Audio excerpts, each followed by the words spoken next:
Welcome to Jumping Out with Pastor Doug. Morning, Dexter First, friends and family. Hope you're having a great Friday. Beautiful day, little breeze in Dexter, Missouri.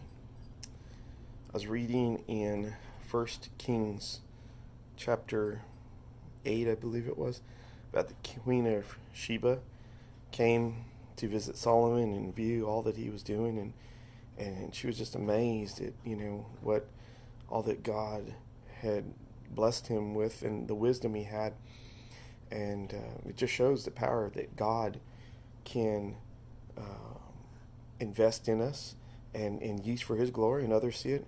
And the sad thing is, shortly, he was going to start making alliances with other nations, start intermarrying. They're going to come in with their beliefs and their religions, and it's going to start watering down the faith.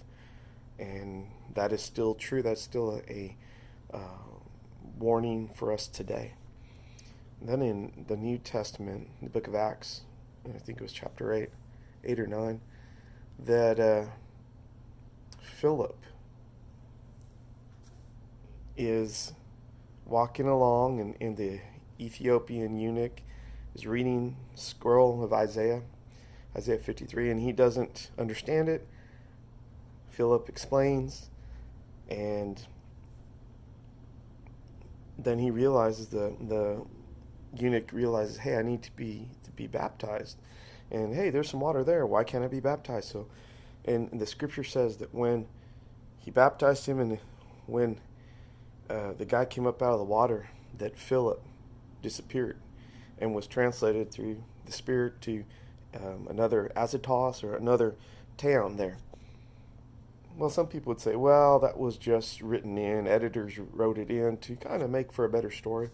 So either you believe that God is supernatural and God can do great things, or you believe we live in a fairy tale. And it's just, oh, wouldn't that be great if that could happen? So we need to take the Bible at face value. That if it had errors, if it had lies, those would be lies. The Holy Spirit would have said, hey guys, you're embellishing here. You need to write it the way it happened.